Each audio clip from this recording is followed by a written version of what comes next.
बाबा को दिल की कलम से निमंत्रण देती हूँ। बाबा, चले आइए मेरे साथ। महसूस कर रही हूँ ये संगठन का बल शिव बाबा को खींच रहा है नीचे। ये संगठन ला रहा है निराकार ज्ञान सागर शिव बाबा को सूक्ष्म वतन में, अपने भागीरथ तन में, अपने सिंहासन पर बैठकर बाप दादा अपने हुसैन के घोड़े को पहनकर उस पर बैठकर आ रहा है नीचे हिस्ट्री हॉल में। देख रही हूँ मैं, एक साथ हम सब फरिश्ते बैठे हैं। मन बुद्धि की किताब को खोले, अपने ओरिजिनल संस्कारों को लेने अर्थ, बाप दादा से वरदान लेने अर्थ, समर्थ मोती चुगने अर्थ, समर्थ बनने अर्थ। बाप दादा अपने समदलपन कितने सुंदर दिखाई दे रहे हैं मेरी दृष्टि से। मैं उनकी दृष्टि जैसे चुरा रही हूँ। कितना मीठा मुझे देख रहा है ये। अब महसूस कर रही हूँ वो मुझे अपनी दृष्टि और वरदानी हाथों से सारे ज्ञान के मोती, इसकी माला मुझे पहना रहे हैं। और मैं आत्मा धीरे धीरे दिल से शुक्रिया करते हुए बैठ जाती हूँ अपनी भृकुटी तन पर। शुक्रिया बाबा, शुक्रिया, शुक्रिया आप सभी महान आत्माओं का।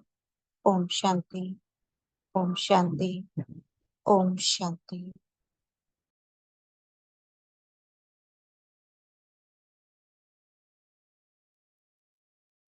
ओम शांति।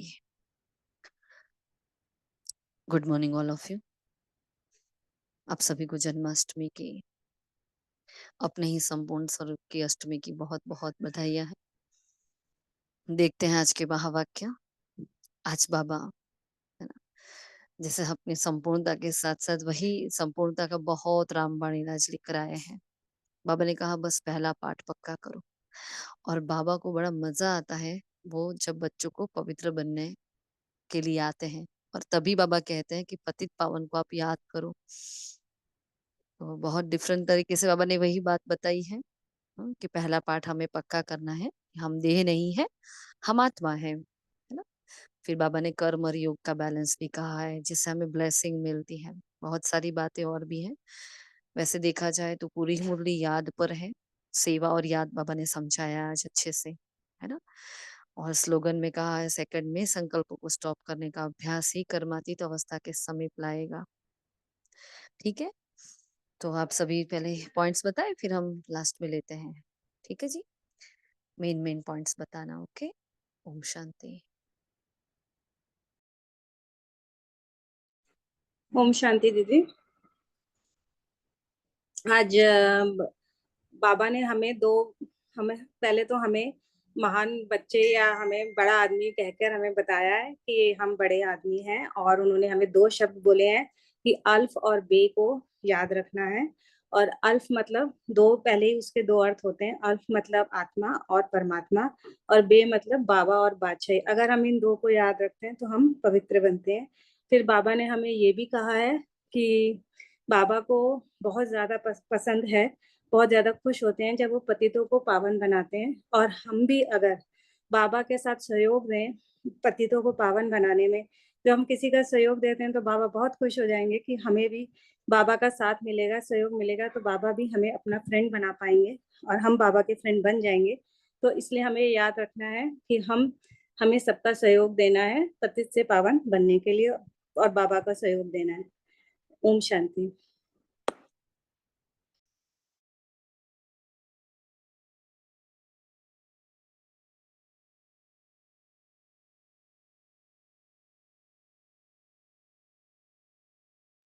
जल्दी से बताएं, टाइम वेस्ट ना करें, फटाफट।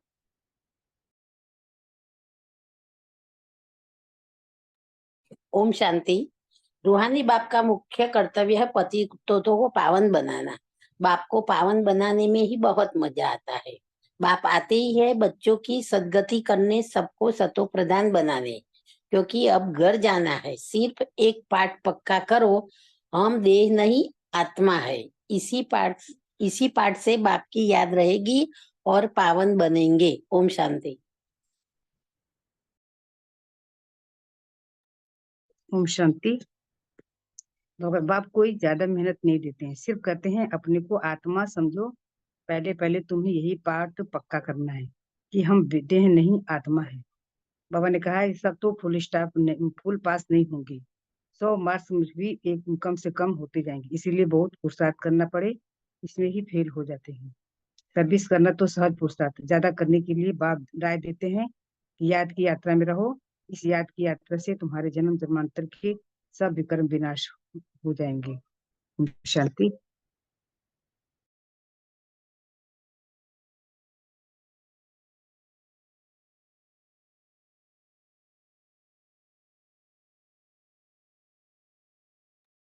ओम शांति।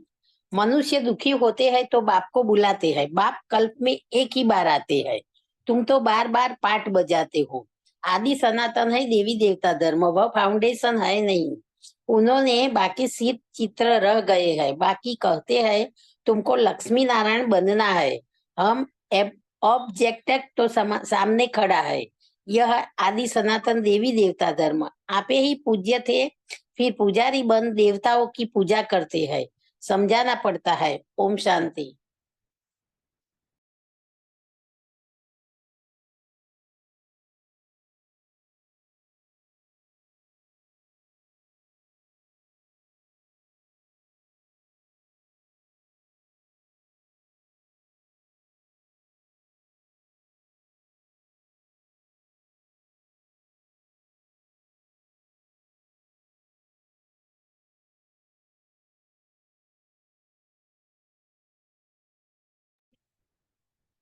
ओम शांति। अगर किसी को बताना है तो बताए पॉइंट, वरना हम स्टार्ट करते हैं। फिर कोई बोलना चाहेगा?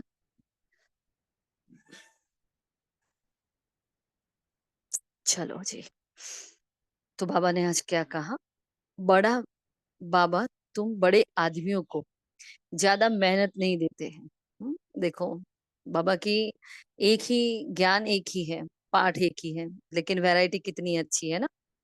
सुप्रीम टीचर कितना वैरायटी से भरा हुआ। बड़ा बाबा है और हमें क्या बना दिया? बड़े आदमी बना दिया। वैसे तो हमें बाबा बोलते हैं कि मेरे बच्चों जैसा holiest, highest, richest, purest, healthiest, wealthiest कोई नहीं है, क्योंकि हम पूरे कल्प में हैं, है ना। तो हम हमारे जितना बड़ा कोई हो ही नहीं सकता। तो बाबा ने कहा बड़े आदमी को ज्यादा मेहनत नहीं देते, सिर्फ 2 अक्षर याद करो, अल्फ और बे। अल्फ मतलब अल्लाह और बे मतलब बादशाही, है ना। फिर बाबा ने कहा रूहानी बाप का मुख्य कर्तव्य कौन सा, जिससे ही बाप को मजा आता है। तो रूहानी बाप का मुख्य कर्तव्य है पति को पावन बनाना। बाबा कई बार जब महिमा की बात करते हैं तो बाबा ने बीच में एक बार मुरली में ये भी कहा था कि पतित पावन बनना ही उनका मेन कर्म है। बाबा ना आपका धंधा संभालने आया है, ना कुछ और करने आया है, बाबा यही काम करने आया है, क्योंकि वही मेन उनका कर्तव्य है, यही उनकी पहली महिमा है। बाबा ने कहा वो ज्ञान का सागर, शांति का सागर सब कुछ है, लेकिन सबसे पहले क्या है वो? पतित पावन है। तो बाप को पावन बनाने में ही बहुत मजा आता है। अब सोचो, हाँ बाबा देखो हम कितने विकारी बन गए, 63 जन्म से क्या हालत हो गई है ना, सबकी हालत कितनी खस्ता हो गई है। क्योंकि जो सबसे पावन थे, सबसे पतित भी वही बने। अब जैसे कीचड़ में कोई कपड़ा गिर गया, अब उस कपड़े को साफ करना है, इतना गंदा हो गया, उसको साफ करने में मेहनत कितनी होती है ना। कौन करता है इतनी मेहनत? तो लेकिन बाबा हम पर इतनी मेहनत कर रहा है, और हमें ये रियलाइजेशन भी है कि नहीं बाबा बहुत मेहनत करता है हमारे पीछे। तो आज पता चला कि बाबा को ये करने में बहुत मजा आता है ना। तो बाबा मजे से ये काम कर रहा है, अपने बच्चों को, मैले बच्चों को, हाँ, उनको क्या करता है? साफ कर रहा है। बाप आते ही ये बच्चों की सदगति करने, सबको सत्व प्रधान बनाने, क्योंकि अब घर जाना है। सिर्फ एक पाठ पक्का करो, हम देह नहीं है, आत्मा है। और इसी पाठ से बाप की याद रहेगी और पावन बनेगी। वो मैं आत्मा हूँ, ये पहला पाठ। इस पाठ से आत्मा सतोप्रधान बन जाएगी, पावन बन जाएगी। कितनी बार ना, इसलिए हमारा भी ये सभी का ये पुरुषार्थ चल रहा है, हम कर भी रहे हैं ना अच्छे से सभी। तो बार बार हमें ये याद करना है कि मैं सिर्फ एक आत्मा हूँ। जैसे ब्रह्मा बाबा ने क्या किया, बाबा सदा बोलते हैं फॉलो फादर। तो फॉलो फादर क्या, तो ब्रह्मा बाबा की सबसे पहली मेहनत ही क्या थी, पुरुषार्थ की, मैं एक आत्मा हूँ। तो बाबा ने बहुत लिखा, दीवारों पर लिखा, डायरियां भरी, बहुत कुछ किया बाबा ने इसके लिए, बहुत ज्यादा प्रैक्टिस की है। देखो अपने आप को, है ना। कुछ आत्माएं यही होमवर्क करके थक जाती है कई बार, हाँ, लेकिन थकना नहीं है, क्योंकि अभी पक्के कहाँ हुए हैं, हाँ? कुछ ने तो किया ही नहीं है। तो कभी कभी होता होगा क्या, ये रोज रोज यही लिखना है, रोज रोज यही लिखना है। लेकिन अगर आत्मा अभिमानी स्थिति नहीं बनी है, संपूर्ण, हाँ, देही अभिमानी स्थिति नहीं बनी है, तो मतलब प्रैक्टिस करनी है। तो करते रहो, करते रहो, लिखते रहो, लिखते रहो, हाँ। एक होता है, देखो, जो नहीं लिख रहे हैं वो ध्यान से सुने। क्यों नहीं लिख रहे हो, क्योंकि बाबा ऐसे ही नहीं लिख रहे थे, है ना। ब्रह्मा बाबा के कर्म में हमें कभी शंका नहीं करनी चाहिए, कोई संशय नहीं होना चाहिए। अगर ब्रह्मा बाबा ने लिख कर किया है तो हम किस खेत की मूली है, हमें तो करना ही चाहिए। हाँ, तो लिख लिख कर हमें तैयार करना ही है। पुरुषार्थ ज्यादा करने के लिए बाप कहते हैं याद की यात्रा जरूरी है, याद से ही पावन बनेंगे। फिर है पढ़ाई। आज बाबा ने याद को, हाँ, पहला प्रेफरेंस दिया है। बाबा ने पढ़ाई को साइड में किया आज। जो अभी सतो प्रधान बनने का पुरुषार्थ करते हैं वही पावन दुनिया के मालिक बनेंगे। हाँ, सतो प्रधान बनने का पुरुषार्थ किसका, सतो प्रधान, ना कि हमें स्वर्ग में जानने का पुरुषार्थ करता है। हमें कभी ऐसा नहीं बोलना कि मुझे देवी देवता बनना है।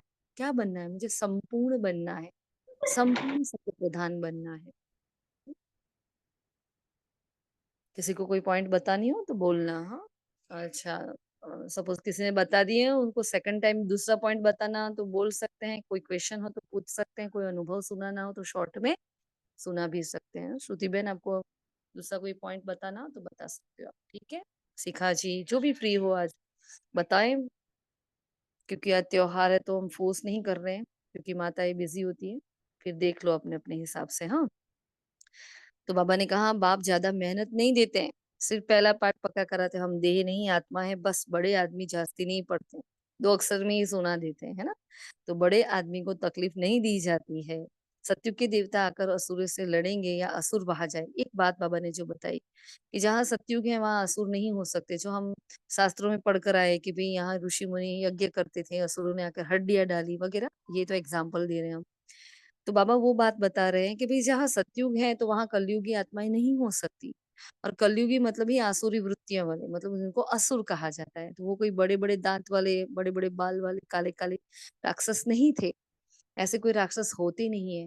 मतलब वो राक्षसी वृत्तियां हम देख रहे हैं आजकल। देखो अभी कितनी तमोप्रधानता, कितनी गंदे गंदे हरकतें हो रही है बाहर, है ना। कैसे कैसे विकारी काम हो रहे हैं, कितने पाप हो रहे हैं बाहर। तो ये क्या है, ये राक्षसी कृत्य ही तो है सब। इंसान भी नहीं करते, ऐसे ऐसे काम हो रहे हैं। तो वो इंसानियत में भी नहीं है, मतलब वो आसुर है ना।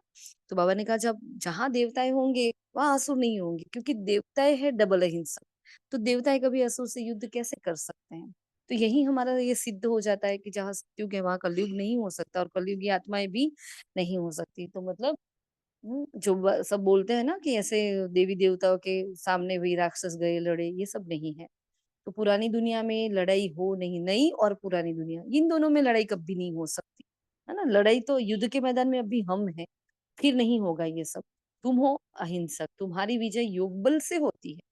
तो जितना हम योग का बल बढ़ाते जाएंगे, एक तो है ही आज तो जन्माष्टमी, पूरा ही माहौल देखो इतना मस्त हो रहा है, प्रकृति भी जैसा साथ दे रही है। हम चाहे उतना आज रोज से आधा घंटा, एक घंटा हमारा योग आज बढ़ाए, है ना। क्योंकि बाबा ने कहा योग बल से ही होती है। तो डे बाय डे हमारा योग का चार्ट बढ़ना चाहिए, ठीक है।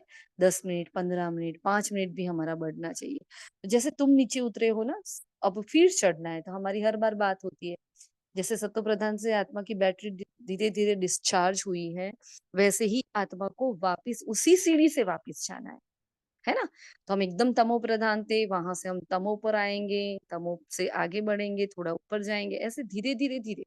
तो द्वापर में जितने परसेंटेज थे वहां तक जाएंगे, फिर त्रेता में जितने परसेंटेज थे वहां तक जाएंगे, फिर सतो पर जाएंगे, और फिर हम लास्ट संपूर्णता की सतो प्रधानता की हाँ, सीढ़ी तक जाएंगे, मतलब वो लास्ट स्टेप होगा हमारा। ठीक है, तो जिस तरह से हम सीढ़ी उतरे हैं उसी तरह से हमें सीढ़ी चढ़नी होगी। हमारे अंदर एकदम ड्रास्टिक चेंज नहीं आएगा। ठीक है, तो अपने साथ वो जबरदस्ती भी नहीं करती, हाय मेरे में ये विकार अभी तक गया नहीं है। क्योंकि देखो जैसे जैसे जिन जिन जन्मों में हमारा वो विकार घुटता गया, पक्का होता गया, ऐसे ही वो धीरे धीरे जाएगा। है ना, मन की स्लेट ऐसे शुद्ध नहीं होती, वो धीरे धीरे साफ करते करते करते बाबा की हेल्प से, योग से, ज्ञान से, है ना, ऐसे पुरुषार्थ से धीरे जाएगी। लेकिन हमें ये भी देखना है कि अब इतना समय हमारे पास नहीं है, मतलब जो थोड़ा सा समय है उसको हमें बहुत कल का हाँ बनाकर चलना। अच्छा, फिर बाबा ने कहा कि जैसे तुम नीचे उतरे हो, अब फिर चढ़ना है। हमारी एम, सब तो फुल फास्ट नहीं होते, 100 मार्क्स से कम होते जाते हैं, इसलिए बहुत पुरुषार्थ करना है। इस पुरुषार्थ में ही फेल हो जाते हैं, है ना, पुरुषार्थ करने में ही गड़बड़ हो जाती है। तो बाबा ने कहा सेंटर की सर्विस से प्रदर्शनी की सर्विस अच्छी होती है। जब अब बाबा सेवा के बारे में समझा रहे हैं, है ना, एक सेंटर पर सर्विस करो, एक प्रदर्शनी होती है, म्यूजियम अगर खोलो तो उससे बहुतों की सेवा होती है। जो जैसे माउंट आबू में भी है म्यूजियम, है ना, और कई जगह होते हैं। और जब हमारा शिवरात्रि का प्रोग्राम होता है तो हर जगह प्रदर्शनी होती है। तो इनसे बहुत सेवा होती है, क्योंकि जो झुंड के झुंड जब आते हैं, जो प्रजा क्वालिटी की आत्माएं आती है, तो उसमें से कोटों में से कोई एक निकलता है कि जो पोस करता है और आगे बढ़ता है। बाकी तो सब क्या करती है, आत्माएं आकर सुनकर चली जाती है। तो ऐसे प्रजा इकट्ठी करने के लिए भी ऐसे प्रोग्राम्स होने चाहिए, है ना, जो सिर्फ आपका परिचय लेंगे और फिर आगे कुछ नहीं सुनेंगे, ना वो सेंटर पर आ पाएंगे। ठीक है, ये गॉड फादरली वर्ल्ड यूनिवर्सिटी है, जिसका उद्घाटन तुम बड़े आदमी से कराते हो। अब ये भी सेवा के पॉइंट बताई कि ऐसे कोई बड़े आदमी को बुलाओ, उनसे उद्घाटन कराओ। वैसे इस बेहद की पढ़ाई का उद्घाटन तो बाबा ने कर लिया, शिव बाबा ने, है ना, तो वो खुद करता है, फिर हम बच्चों को वो यूज करता है। लेकिन ऐसे जब स्थूल की बात आती है तो बाबा ने कहा बड़े बड़े आदमी को बुलाओ, क्योंकि वो माइक क्वालिटी की आत्माएं हैं। अगर ऐसी एक आत्मा को हम तैयार कर लेते हैं, वो ले आते हैं, तो वो जो कहता है फिर उससे बहुत नाम वाला होता है ना। तो लोग बोलते हैं अरे ये भी जाते हैं वहां, है ना। बाबा ने ऐसे पूरा विस्तार से समझाया, हमने सिर्फ पॉइंट लिखी है, लेकिन बाबा ने इसको पूरा विस्तार से सेवा के बारे में समझाया कि तो ऐसे माइक क्वालिटी की आत्माओं को हमें ढूंढना है ना, ऐसी आत्माओं की सेवा करनी है। फिर बाबा ने कहा उनके ओपिनियन की किताब भी बनानी चाहिए। तो जैसे हमारा ज्ञान अमृत है ना, तो ज्ञान अमृत में आप देखेंगे पीछे में जो फोटोग्राफ्स होते हैं, तो सभी प्रोग्राम्स में जो भी वीवीआईपी आत्माओं से मिलते हैं तो उनके साथ फोटोग्राफ्स होते हैं। वो क्यों होते हैं? दिखावे के लिए नहीं होते, इनसे बहुत सारी सेवाएं होती हैं, है ना। तो इसलिए ओपिनियन की किताब भी बनानी चाहिए। देखो, हाँ, फिर बाबा ने पूरा ब्रह्मा बाबा का जीवन वृत्तांत बताया है कि ब्रह्मा बाबा भी कैसे थे। हाँ, कितने कितनी गरीबी भी उन्होंने देखी है, कितना गावड़े का छोरा था, फिर कैसा आगे बढ़ा तो किराने के स्टोर पर गए। हाँ, फिर हीरे जवाहरत का उन्होंने कॉन्फिडेंस भी लेना पड़ेगा इसके आगे।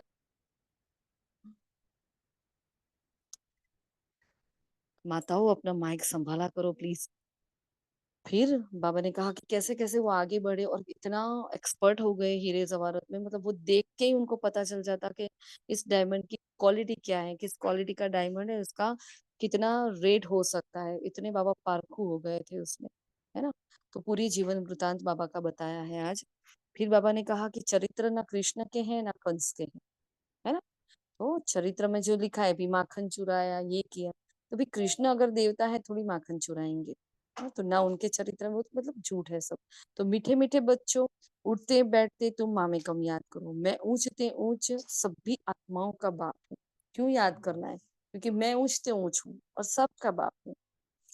तो फिर बाबा ने कहा इनको गीता का युग कहा जाता है, क्योंकि बाप आकर ज्ञान सुनाते हैं जिससे उच्च बनते हो और सारे धर्म कायम है। अब यही एक देवी देवता धर्म प्रायोलक हो, वो भी पूरा बाबा ने धर्मों का विस्तार से समझाया है ना। किसी को कुछ कहना है भी? कोई आत्मा माइक ओपन करना चाहेगी?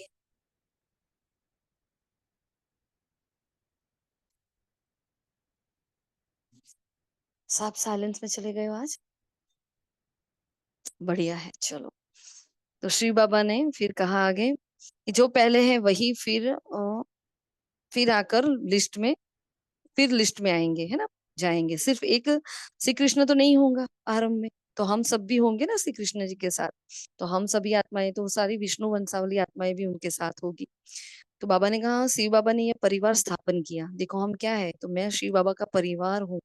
सच्चा सच्चा परिवार तो तुम ब्राह्मणों का है, श्री बाबा का परिवार तो सालिग्राम है। फिर हम भाई बहन का परिवार बन जाते हैं। पहले पहले भाई हैं, फिर बाप के आने से भाई बहन बन जाते हैं। तो बाबा ने एक बात कही यहाँ कि सच्चा सच्चा परिवार तो तुम ब्राह्मणों का है। चलो इसको कौन समझाएगा? सच्चा परिवार तो तुम ब्राह्मणों का है, बताओ। महान आत्माओं, माइक ओपन करो। हम्म। सच्चा सच्चा परिवार तो तुम ब्राह्मणों का है, ऐसा क्यों कहा बाबा ने? जी दीदी, ओम शांति। क्योंकि बाबा हमें कलयुग और कलयुग की जो भी हमारी आत्मा है उनसे वैराग्य दिलाता है कि ये सब कुछ जो संबंध है ये स्वार्थी है, मतलब के हैं, दुख देने वाले हैं। और हमारा आदि जो भी हमारे मीन्स फैमिली है, तो वो ये हम ब्राह्मण आत्मा ही जा करके देवी देवता बनेंगे। जी।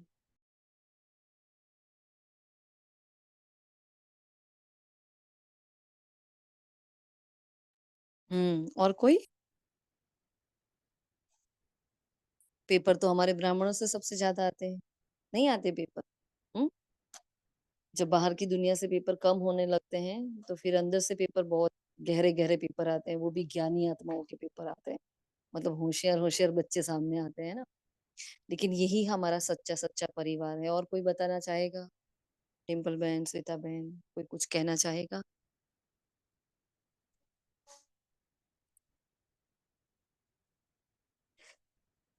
तो देखो, हम जो ब्राह्मण परिवार की आत्माएं हैं, हम 84 जन्मों के साथी। हाँ, आज हमें याद नहीं है हमारे 84 जन्म, लेकिन अब हमें पता चला है कि यही आत्माएं जो हमारे आसपास है, जिनके साथ हम पुरुषार्थ कर रहे हैं। तो एक लेवल का पुरुषार्थ मैक्स टू मैक्स ऐसा होता है कि जो संगठन होता है उसमें हर आत्मा एक दूसरे से तालमेल मिलाकर चल रही है, संस्कार मिलन की रास करके चल रही है। तो यही आत्माएं जो अभी मिली है, यही आत्माएं हमें 84 जन्मों में हमारे साथी होगी, है ना। तो जिसका जैसा पुरुषार्थ वो तो है ही, नंबरवार पुरुषार्थ तो है ही। लेकिन कोई ना कोई, चाहे नजदीक के चाहे दूर के, कोई ना कोई रिश्ते से हम लोग साथ में होंगे। इसलिए ये सच्चा सच्चा परिवार तो यही है, नंबर वन ये। सेकंड, सत्य बाप हमें पढ़ा रहे हैं। तो यहाँ राग द्वेष घृणा नफरत हिसाब किताब सब कुछ भूलकर हमें एक दूसरे के साथ ताल से ताल मिलाकर चलना ही है। सुप्रीम टीचर शिक्षा ही यही देता है कि अपने से दूसरों को आगे बढ़ाओ, है ना, तो आप आगे बढ़ोगे। मतलब हर आत्मा यहाँ एक दूसरे को आगे बढ़ाने का पुरुषार्थ कर रही है। ठीक है। थर्ड वन, क्योंकि हम सत्य बाप के बच्चे हैं, है ना, भगवान के बच्चे हैं, तो भगवान के समान बनने का हम पुरुषार्थ कर रहे हैं। बाप समान बनने का सबका लक्ष्य, एम ऑब्जेक्ट हमारा है श्री लक्ष्मी श्री नारायण बनना, है ना।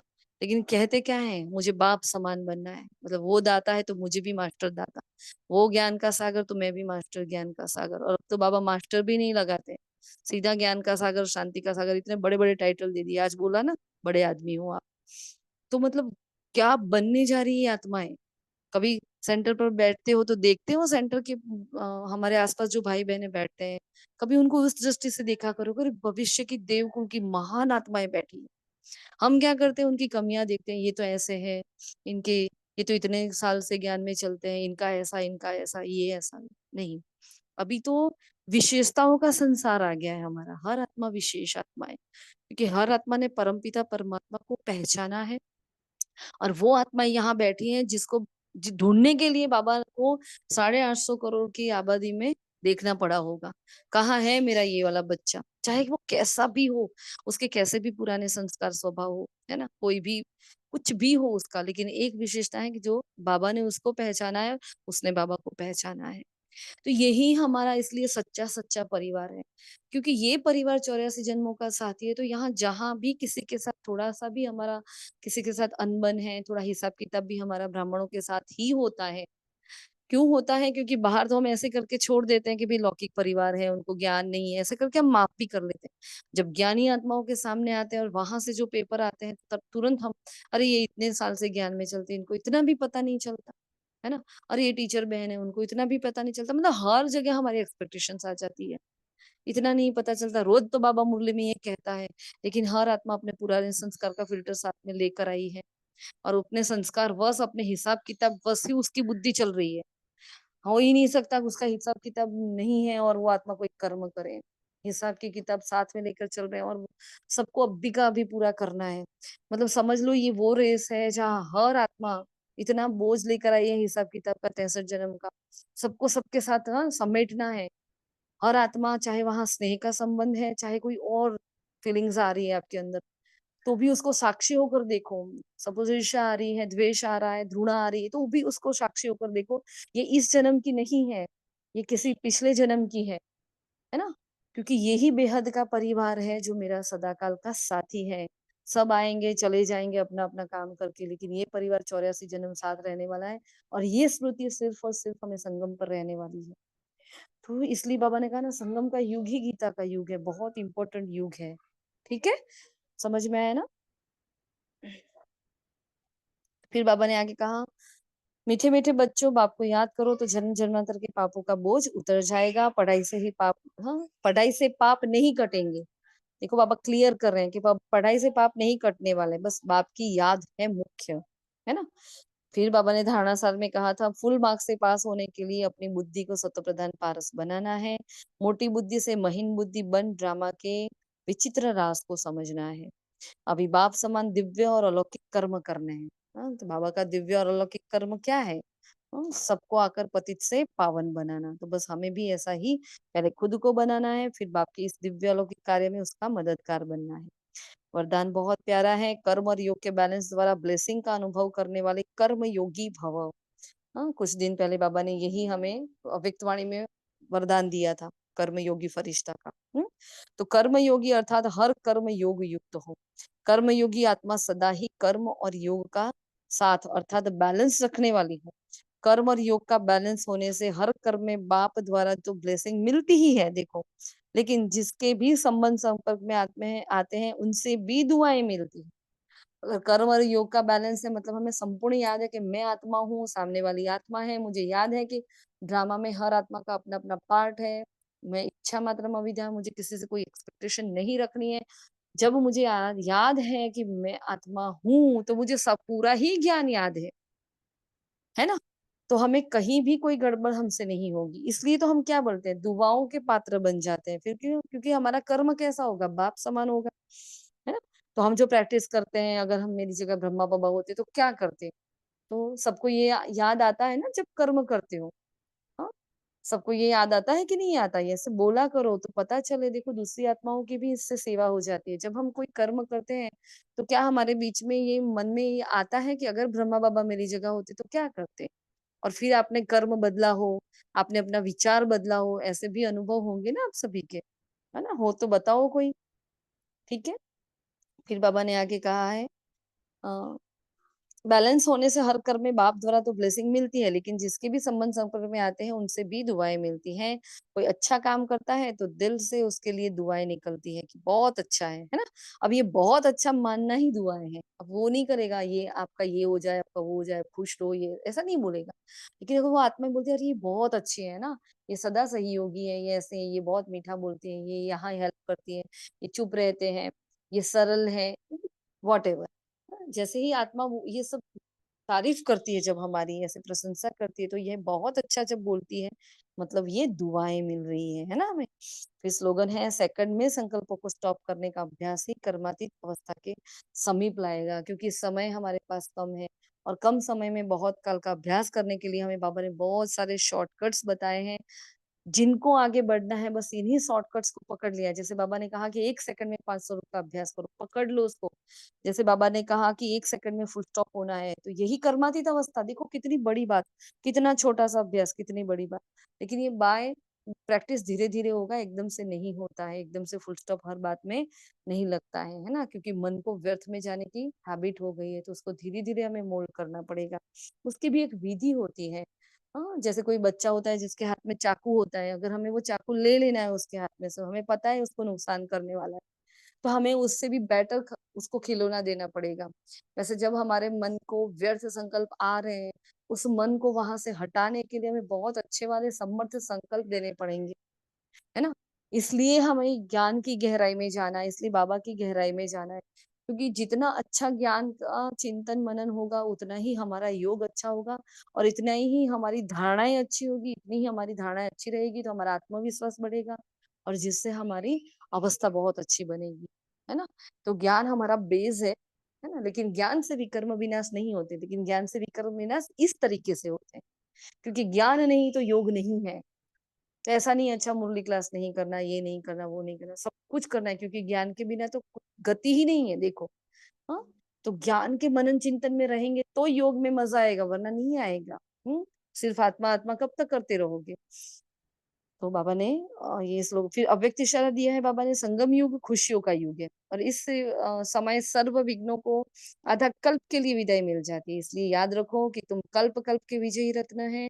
दिल में विजय का नगाड़ा बजता रहे, जैसे विजय की सहनाई बजती है, ऐसे याद द्वारा बाप से कनेक्शन जोड़ा, और सदा यह सहनैया बजती रहे, अंदर में खुशी की डांस चलती रहे, है ना। तो आज का सम्मान भी हमें यह अव्यक्त ये दिया गया है ना, मधुबन से, कि मैं खुशी की डांस करने वाली आत्मा हूँ, चाहे कुछ भी हो जाए। हाँ, लेकिन जान चली जाए लेकिन खुशी ना जाए, क्योंकि बाबा ने कहा खुशी का खजाना सर्वश्रेष्ठ खजाना है, जो हम ही दे सकते हैं, क्योंकि हमारे अंदर जो खुशी है ना और कहीं भी नहीं है। हर आत्मा अनुभव की खान है, सबकी अपने अपने अनुभूतियां होती है बाबा के साथ रहकर, है ना। ज्ञान की, योग की, बहुत सारे अच्छे अच्छे अनुभव होते हैं। तो हमें खुश रहना है, और ये खुशी के वाइब्रेशन हमें प्रकृति को भी देने हैं और बाह्य आत्माओं को भी देने हैं, क्योंकि ये वाइब्रेशन से हमारे वाइब्रेशंस बहुत इफेक्ट करते हैं, वही इफेक्ट करते हैं ज्यादा से ज्यादा। क्योंकि योगी तपस्वी आत्माएं, जब पवित्र आत्माएं कोई संकल्प करती है, अगर वो नेगेटिव है तो भी हावी बन जाता है, और अगर वो पॉजिटिव है तो भी वो उच्च ले जाता है। ठीक है जी। तो ये थे आज के महावाक्य।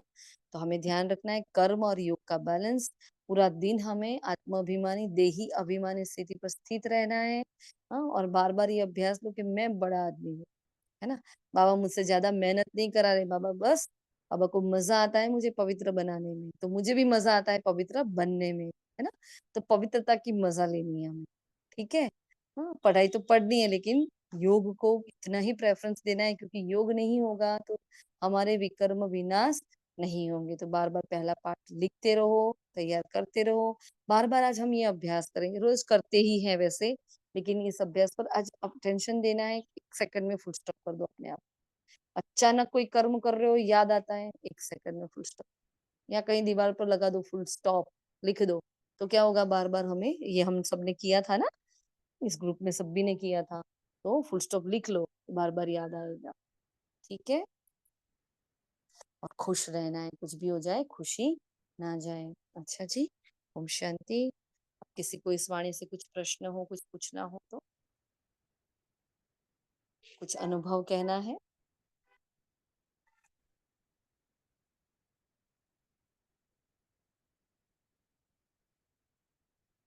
अच्छा जी, चलो तो फिर हम संडे की वाणी ले लें। तो संडे की वाणी पॉइंट्स बता सकोगे कि नहीं बता सकोगे, सभी संडे के एक एक पॉइंट बताओ। चलो, जो कंफर्टेबल है वो बोले प्लीज, जो जो कंफर्टेबल है वो बताए, है ना।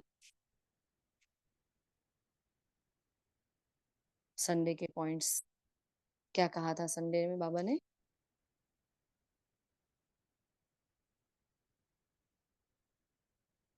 हेलो। जी दीदी ओम शांति। आज बाबा ने कहा कि इसके दिन, यह जो दिन है वहाँ, इस दिन वरदान बहुत ही सहज मिलेगा, लेकिन इस वरदान को बाबा ने कहा रोज हम लोग मिले और बार बार कम कर्मयोगी स्थिति में बार बार दिल से याद करना है, तो दिल शिकस्त नहीं होना है। बाबा ने कहा वरदान प्राप्त है, जैसे स्थूल नयनों के बीच में निरंतर बिंदी चमकती है ना, वैसे सदा नयनों में बाप बिंदी को समा कर रखना है। तो आज बाबा ने भी इसी रीति से याद याद के बारे में कहा। बाबा ने पूछा रख सकते हो ना, ये मुश्किल है कि सहज है, तो बिंदी निरंतर है, ऐसे नैनों में भी निरंतर बाप बिंदी को समाये हुए रखना है। जी।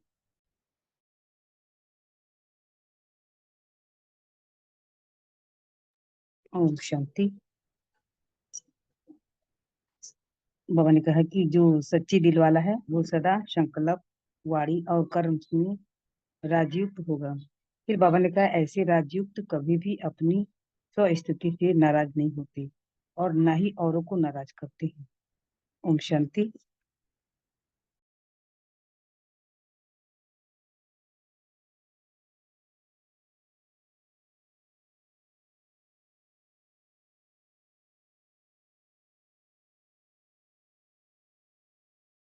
और कोई संडे की पॉइंट्स बताएं फटाफट, टाइम वेस्ट हो रहा है।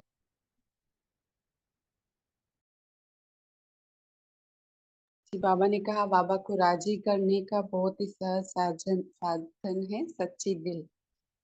जैसे वैसे भी बाबा कहते हैं ना, सच्ची दिल पर साहेब राजी। बाबा ने कहा सत्यता महानता है। और बाबा ने कहा जो सच्ची दिल वाला है वो सदा संकल्प, वाणी और कर्म में, संबंध संपर्क में राजयुक्त होगा, अर्थात राज को समझ करने वाले, चलने वाले होंगे। और हम कहाँ तक राजयुक्त हैं उसको परखने की शक्ति है। अगर राज जानता है तो वह कभी भी अपने स्थिति से नाराज नहीं होगा, अर्थात दिल शिकस्त नहीं होगा।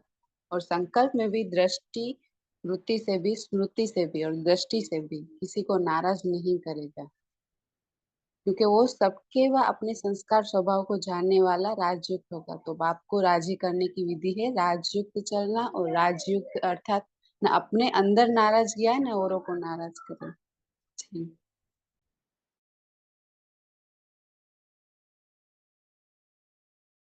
फिर इस पॉइंट को आप थोड़ा सा समझा, मैं समझ में तो आ गया, फिर भी अपनी लैंग्वेज में। कौन सा वाला? ये जो बाबा ने राजयुक्त के बारे में कहा ना, तो उसमें थोड़ा सा वो था कि सदा संकल्प, वाणी और दृष्टि में किसी को ना नाराज करेगा ना नाराज रहेगा। तो ऐसा राजयुक्त, ये थोड़ा सा। हम्म।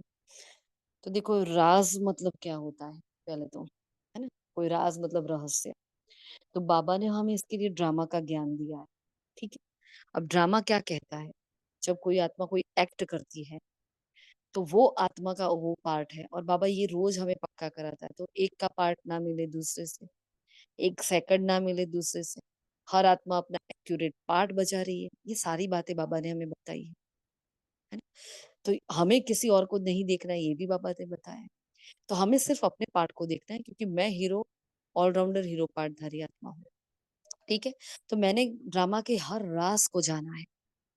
बाबा ने ये भी बताया कि वसुधैव कुटुंबकम, मतलब पूरा परिवार मेरा है, पूरा विश्व मेरा है। मैं दो चार की नहीं हूँ, मैं पूरे विश्व की हूँ, है ना? तो किसी के प्रति भी, अगर एक आत्मा के प्रति भी मेरे मन में अगर घृणा होगी, तो बाबा मेरे द्वारा जो मनसा सेवा होती है वो नहीं करवाएगा। तो निरंतर शुभ भावना सबके लिए सदा बहती रहे, तब बाबा हमें सेवा के लिए यूज करेगा, ठीक है? तो यहाँ जो बाबा ने कहा है कि जो सच्ची दिल वाले होते हैं वो कैसे होते हैं? सदा संकल्प, वाणी और कर्म में संबंध संपर्क में राजयोग, है ना? तो संकल्प कैसे हो गए मेरे संकल्प एकदम प्योर होंगे, किसी के प्रति भी गलत संकल्प नहीं आएगा मेरे अंदर। मेरी वाणी कैसी होगी? राजयुक्त मतलब क्या? क्योंकि मैंने ड्रामा को बाबा के श्रीमत को संपूर्ण रीति जाना है, तो मेरे वाणी कभी गलत नहीं होगी। हम बोलते हैं ना किसी को, अरे ये तो है ही ऐसा, हाँ, ये तो बदलने वाला नहीं है, ये राजयुक्त है क्या वाणी? नहीं। बाबा ने क्या समझाया इसके लिए? बाबा ने कहा कोई बात नहीं, अभी ये ऐसा है ना, फिर ये बदल जाएगा, सब अच्छा हो जाएगा, सब कुछ अच्छा अच्छा हो जाएगा। बाबा ने ये श्रीमत दिए है ना। तो हमारी वाणी ऐसी होनी चाहिए, वाणी में जौहर चाहिए। फिर कहा कर्म में, जो भी हम कर्म कर रहे हैं उस हर कर्म में हमें परमात्मा को प्रत्यक्ष करना होता है। मतलब मेरे अंदर जो गुण और शक्ति है, पता कैसे चले सामने वाले को? तो वो गुण और शक्तियों को धारण कर कर मुझे परमात्मा के समान उस कर्म को करना है। सपोज हम अभी बात कर रहे हैं, तो हम ये सोचे कि ब्रह्मा बाबा, अगर मम्मा ब्रह्मा बाबा दादी जी होते तो वो कैसे बात करते, है ना? तो वो हर कर्म में हमारे गुणों की प्रत्यक्षता होनी चाहिए, और परमात्मा की प्रत्यक्षता गुण में कैसे होगी? ऐसे होती है। क्योंकि देखो, बाबा के अनुभव में देखा है, उपले वो कर रहे थे बाबा, तो गोबर होता है गाय का, और उसमें से भी आने वाली पार्टी को श्री कृष्ण का साक्षात्कार हो गया था, ठीक है? साधारण कर्म था, लेकिन देखो उनकी अवस्था कितनी हाई थी, मतलब उनकी वो आत्मिक अवस्था का अभ्यास, उनका वो नारायण बनने का नशा, है ना? तो ये होता है। तो कर्म में भी हमें बाबा को ऐसे प्रत्यक्ष करना है। संबंध संपर्क में भी राजयोग। अब ये संबंध मेरा इस जन्म का ही है, हर जन्म का नहीं है ना? तो ब्राह्मण परिवार की तो अभी हमारी चर्चा हुई, लेकिन वैसे भी हम लौकिक में भी देखें तो ये एक एक आत्मा हिसाब की किताब लेकर खड़ी है। जैसे ही उनकी अंतिम सीन पूरी होगी तो कोई ना कोई रीति, वो आत्मा ऐसे नहीं कि देह छोड़कर चली जाएगी, लेकिन वो हमारे दुनिया से, हमारे विचारों से चली जाएगी, हमारे संकल्पों से, हमारे आगे से वो आत्मा चली जाएगी, है ना? तो ऐसे संबंध संपर्क में भी हमें न्यारा और प्यारा रहना है। रास को समझना है कि इनका ये पार्ट है, मेरा हिसाब किताब है, मुझे इस हिसाब को चुप करने के लिए चुप रहना है। एक चुप 100 सुप। ठीक है। फिर बाबा ने कहा राज को समझ करने वाले चलने वाले, और हम कहाँ तक राजयोग है उसको परखने की उसमें शक्ति होगी। और उस परखने की निशानी क्या होगी? तो जो राज को जानता है वो कभी भी अपनी अब देखो, अपने सबसे पहला हमारा खुद का। अब कुछ हुआ, हमारे मन की स्थिति हलचल में आ गई, तो मैं आत्मा खुद से संतुष्ट नहीं हूं, मतलब मैं खुद से नाराज हो गई ना। अरे यार, आज तो मेरा अमृत वाला बहुत लेट हुआ, आज तो मेरे से ये हो गया, तो गई मेरी स्थिति। तो मैं क्या किया? स्वस्थ स्थिति से नाराज हो गई। तो पहले तो स्वस्थ स्थिति से नाराज नहीं होना। ऐसे ही नहीं हमें स्लोगन मिला कि जान चली जाए लेकिन खुशी ना जाए, है ना? कुछ भी जाए लेकिन फिर से वो हौसला बुलंद करो कि नहीं, मैं आज लेट उठी हूँ ना, कल मैं उससे ज्यादा उठूंगी। अच्छा, मैं आज लेट उठी हूँ ना, लेकिन पूरे दिन को मैं अमृतवेला बना दूंगी। क्यों मैं खाली अमृतवेला ही पावरफुल याद करूं? मैं पूरे दिन इतनी पावरफुल याद करूंगी ना बाबा आज, है ना, कि बाबा को ऐसा बोलना पड़ेगा, नहीं मेरा बच्चा सच्चा बच्चा है, ये राइट हैंड बच्चा है मेरा, खुश हो जाए बाबा भी बलाइयां ले ले अपनी, है ना। तो ऐसे अपनी स्वस्थ को संभाल के रखना है, नाराज नहीं होना, खुद से नाराज नहीं होना। हम ब्राह्मण आत्माएं, जब बाबा इतनी बड़ी बड़ी बातें कहता है, फिर हमसे जो जरा से भी गलती हो जाती है, हम इतने गिल्ट में चले जाते हैं। हाँ, ये मेरे से ऐसा हुआ, आज तो बाबा ने ये बोला था, आज ही मेरे से ये गलती हुई, आज ही बोला क्रोध नहीं करना, और आज इतना क्रोध हो गया मुझे। पता था बाबा को आने वाला था, कल पहले भी आया था, तो वो फिर से आया है। ये राज को जानना है हमें। कोई ऐसी गलती हो गई है जो हम नहीं चाहते, फिर हो गई, चलो इट्स ओके ना, हो गई। अब बोलो कि कल पहले भी ये मेरे से हुआ था, तो आज भी होने वाला था, मैं चाहती तो भी इसको नहीं रोकने वाली थी, मैं ना रोक सकती उसको। ठीक है। इसको कहते हैं रास को जानना। तो ना खुद से नाराज होता है, और खुद से नाराज नहीं है मतलब हमें ज्ञान पूरा ही बैठा हुआ है, तीसरे नेत्र से हम पूरी दुनिया को देख रहे हैं। फिर कोई आत्मा आपकी ग्लानि करती है, आपके इस जीवन में विघ्न लाती है, तो उसको भी राजयोग नजर से देखो, ये भी उसका पार्ट है। अगर ये पेपर नहीं आता तो मैं पक्की कैसी होती? ये पेपर नहीं आता तो मैं अनुभव की अथॉरिटी कैसे बनती? ये पेपर नहीं आता तो मैं संपूर्ण कैसे बनती? है ना। तो हर बात को राजयोग दृष्टि वृत्ति से, हमारा एटीट्यूड ही इतना चेंज हो जाना चाहिए। हमारा देखने का नजरिया, वृत्ति क्या है, हमारा देखने का नजरिया, पूरा पॉइंट ऑफ व्यू चेंज हो जाता है जब वृत्ति में परिवर्तन होता है ना, तो, है ना। इसलिए बाबा ने कहा खुद को बदलना है, औरों को नहीं बदलना, किसी से बदला भी रह नहीं रहा है। ठीक है, क्लियर, है ना। और राजी करने की विधि भी बाबा ने बताया, राजयुग चलो। तो राजयुग अर्थात ना अपने अंदर नाराजगी है, ना औरों को नाराज करे, मतलब सबसे हमें संतुष्टता के सर्टिफिकेट लेने हैं ना, हर आत्मा से हमें संतुष्टता के सर्टिफिकेट लेने हैं। लेकिन उसमें भी 5% छोड़ा है बाबा ने, क्योंकि कुछ आत्माएं होती ही ऐसी हैं, आप मर जाओ ना तो उस मरने में भी वो नुक्स निकालेगी, अरे ऐसे नहीं, ऐसे मरी होती तो, समझ रहे हो। तो हमें ये पता होना चाहिए कि ये आत्मा है ही ऐसी, तो उसको बाबा को सौंप दो, क्योंकि इसके साथ हमारा हिसाब किताब पूरा हो जाएगा, फिर वो हमसे संतुष्ट हो जाएगी। क्योंकि सबसे संतुष्टता के सर्टिफिकेट मिलने ही मिलने हैं, तभी हम संपूर्ण बनेंगे।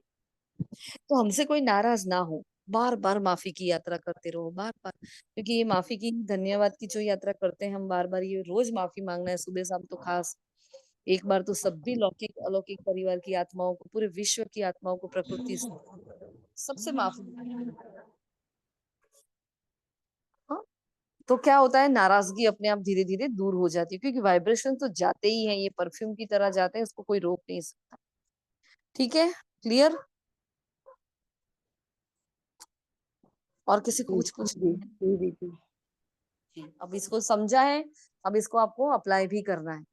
ठीक है, सिर्फ समझ तक नहीं होना चाहिए, अप्लाई नहीं करोगे तब तक अनुभवी मूर्ख नहीं बनोगे, और दूसरों को भी नहीं समझा पाओगे। एक ओके जी। बात है ना, फिर मन में वो हो जाती है, मीन्स कोई किसी ने हमारे प्रति वो गांठ बांध ली, हम बोलते हैं कि चलो कोई बात नहीं, हम अनुभव की अथॉरिटी बन गए इस भूल से, कि आत्मा हमारे लिए गांठ बांध लेती है, तो फिर थोड़ा सा वो होता है। क्योंकि अभी ये दीदी साथ जैसे कि विकास हम है। बैठे हैं, अभी भी हम क्रोध का चार्ट सब दे रहे हैं, मीन्स क्रोध अभी भी 100% गया नहीं है। सपोज 1-2 महीने में एक बार आ भी जाता है, तो वो सामने वाली आत्मा गांठ बांध लेती ना, हम चलो अनुभव से सीख लेते।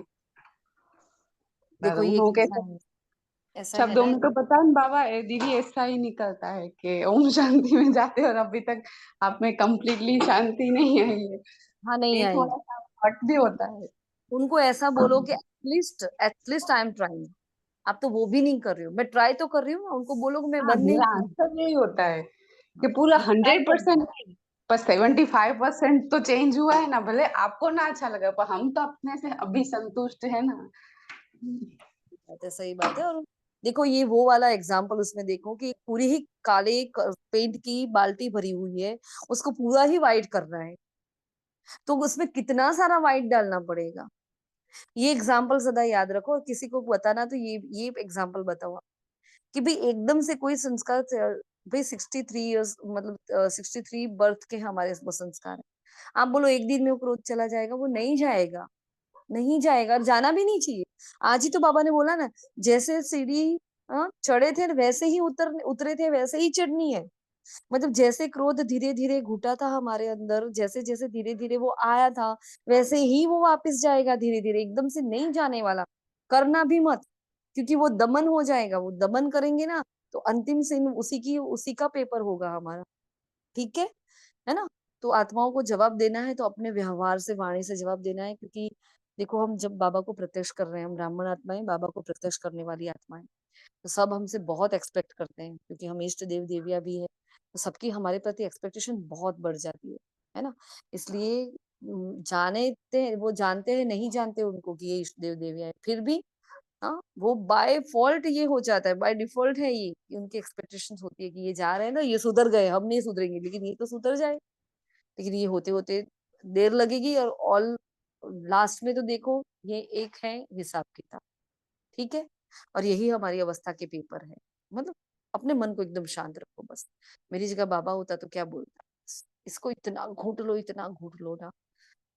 इस एक अभ्यास से ही हम संपूर्ण बन जाएंगे। बस अगर मेरी जगह ब्रह्मा बाबा होता तो क्या करता, फिर वहां अपने को स्टॉप करो, तो इसमें स्टॉप वाली प्रैक्टिस भी आ जाएगी, हमें मोल्डिंग पावर भी आ जाएगी, कैचिंग पावर भी आ जाएगी, बाबा की टचिंग पावर भी आ जाएगी, सब कुछ आ जाएगा। ठीक है। हाँ, तो फिर इस मुरली में बाबा ने दाता बनने का और रहमदिल बनने का पूरा पुरुषार्थ बताया हमें, क्योंकि हम क्या है, बाबा की राइट हैंड है, बाबा की भुजाएं हैं, है ना। तो बाबा ने इशारा दिया है और कहा है कि ये संगम युग क्या है, अंतर्मुखी हो जाओ, तीन्द्रिय सुख की मौज मनाओ, है ना। चाहे सेवा में महादानी बन, आत्माओं के प्रति महादान दो, चाहे आपस में रूरियान करो, डांस करो। देखो अभी क्या कर रहे हैं हम, दान दे रहे हैं ना एक दूसरे को, है ना। संबंध संपर्क से एक दूसरे की विशेषता को देखो, विशेषता की खुशबू लो, सदा मनाना ही मनाना है। मतलब देखो संगम में मौज कैसे मनाते हैं, बहुत प्यारी विधि बताई है बाबा ने इसमें। ओके, अभी विस्तार से नहीं ले रहे क्योंकि मनसा सेवा का समय हो गया। और किसी का कोई प्रश्न है, किसी को कुछ कहना है? क्योंकि बाबा ने कहा यहाँ अनुभूति की खान खोलो, है ना। तो हमें अनुभवी मूर्त बनना। अगर ये पेपर्स नहीं आएंगे तो अनुभव नहीं होगा, अनुभव नहीं होगा तो दूसरों क्या खाक सुनाएंगे हम। हाँ, और अनुभव नहीं सुनाएंगे ना, तो देख लो पूरा ज्ञान गया, उनको कोई इफेक्ट नहीं होने वाली है ना। क्योंकि अनुभव से आत्मविश्वास के वाइब्रेशंस चाहते हैं, परमात्मा प्राप्ति के वाइब्रेशंस चाहते हैं। ठीक है जी। हाँ, हम शांति। शुक्रिया मीठे बाबा, शुक्रिया आप सभी फरिश्तों का। ओम शांति।